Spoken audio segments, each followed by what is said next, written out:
RD Minister, Maharaj Government, Maharaj CM, faculty members of IIT Bombay, and the very batch of 2012.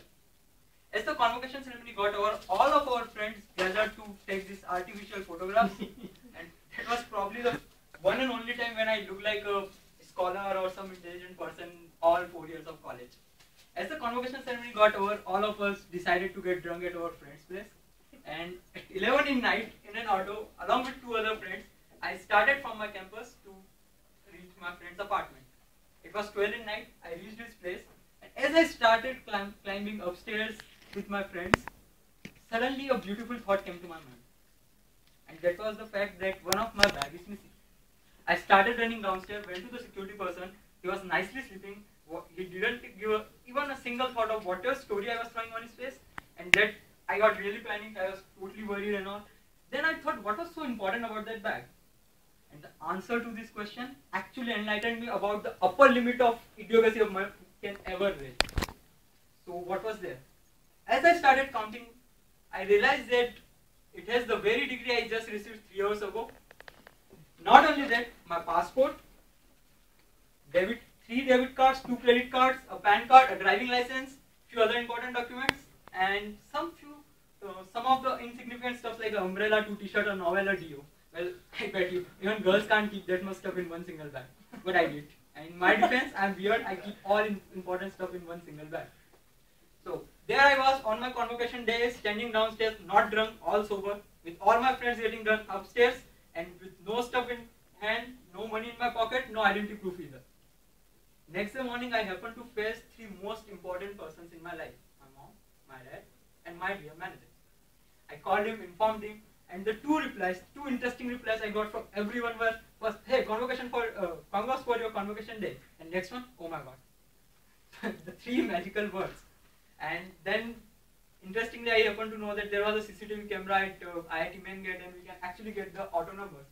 So I started going to the chief security officer, the CS of our campus, somehow convinced him to show me the video footages, and he again asked me the same questions and replied with those same 3 magical words, oh my god. Finally, I started checking out the videos. Interestingly, there were 33 autos that left my campus in those 15 minutes on my convocation day. I watched them, each of them slowly, and finally realized last 4 digits of my auto number. But they were of no help. Unless I have the first 4 alphabets, I can't find out who the autowala is. So I lost all my hope, came back to my hostel, and was sleeping nicely after 24 hours of running here and there. Only after discussing with my hostel watchman, I realized there is a register where they keep the manual entry of the auto rickshaw, or all the auto rickshaws that enter my campus. I again started running, went there, matched first 4 and last 4 digits of all the auto rickshaw entered my 500 acres wide campus that day. And finally, by Sunday night, I had the auto number. Unfortunately, there was a holiday on Monday, there was a festival of Eid. All the RTOs, police stations, everything was closed. All the offices, RTOs next day were closed. I really got totally restless. I even called Just Dial and asked them, hey, I have this auto number, can you tell me his address? That guy laughed at me and hung up on me. Tuesday morning, I again went to the police station, told him I have this address and all. He directed me to RTO, and then I took the most important and most intelligent decision of my life. What was it? I took a Marathi friend with me to the RTO, and it really helped. It really helped. I got the address by the afternoon. I again went to the police station, gave them the address, and to my surprise, they were really slow. I mean, really slow. The only productive thing happened the whole day was making friends with new pickpocket sitting there in the jail. That's the only productive thing that I did whole day. Now, by evening I came back and I decided tomorrow is Wednesday. Again called my manager, I'm not coming, 2 more days, all those things. Wednesday morning I again went to my CSO. Boss, either send a police officer with me or I am going on my own to this horrible address. That guy called the police station. By afternoon I was at the address. And then came the biggest shock. Seems like our government never updates their record. As I went to the address, I figured out that permit was sold to some guy in Pune 2 years back. Now, I lost all my hopes, but the policeman with me was really smart. He called that person and figured out whom he sold again to the Mumbai, then whom he sold again to the Mumbai. He figured out everything. By evening, he showed me a person. And then he asked the most difficult question of my life. Is he the person? And really, How would I know? That was my convocation day. It was 11 in night. I was with my friend. Was in really hurry. All set to get drunk. Why would I care how the auto wala looks like? Somehow they kept on questioning him. He kept on denying. I lost all my hope. Called my friend. Boss, book a bus ticket for me. I can't travel from flight or train. I don't have any photo identity. I'll come back to work tomorrow. But then the policeman used his tricks. He called the Pune person. He asked him that this loss complaint is closed. But what I'll do is you have illegal permits in Mumbai and you are all gone. In 5 minutes we got a call, and by the evening I was having my degree with me. And that's where I felt really emotional about this degree for the first time in 4 years. And that was another convocation at another government building, not IIT Bombay but Dindoshi police station. I felt really convocated, truly convocated. Well, convocated is not really an English word. But as long as I have this story, we can include it in the English. Back to the master. First of all, I want to thank each one of you for the great job you've been doing your normal job, working with clients, delivering value, living up to the IBM standards, winning in the marketplace. The important part is winning. For the last 100 years, we've been taking on clients across the globe, across industries, and we've been delivering value. Value to the customer, value to the employees, value to society, value to environment, value to governments. And I want to thank you all for that. Because IBM is not about leaders, it's not about CEOs, it's all about the IBM. And the IBM brand, as you all know, is experienced through the IBM. Of late, there have been a lot of wonderful things being said about IBM and wonderful things that our competition is saying about all the wonderful things they're doing, and we respect them for that. But we are not here for the competition. We are here for our customers because we owe it to them. Having said that, all the ravishingly astounding work that you've done over the last so many years has been possible because most of you have undergone training and how to deal with situations, how to deal with customers, how to deal with industries.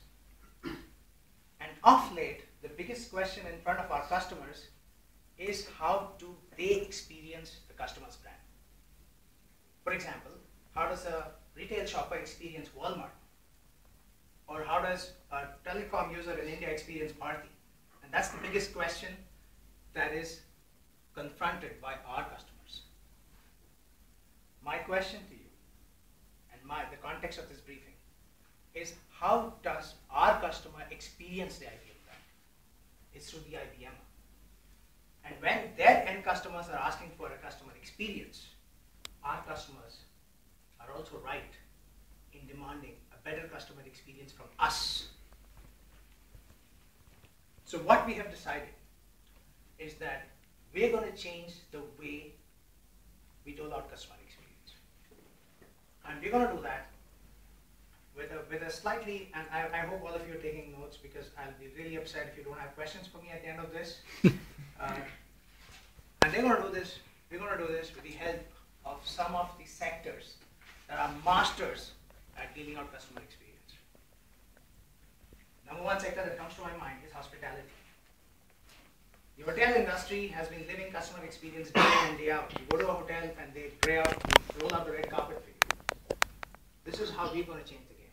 We're going to ask the hotels, this hospitality sector experts, to come in and train us as how we can deal out customer experience the way they do. I know you must be thinking this guy's out of his mind, but that's what IBM has done. IBM has changed the game. We started talking about on-demand long before anybody else. We started talking about smarter planet long before anybody committed to the planet. We started talking about smarter cities before people understood the importance of an integrated city. And today we're going to talk about customer experience long before anybody talks about customer experience in a way that only we can talk. And because we need to do it in a very, very different way, we're going to use partners who've been doing it for years.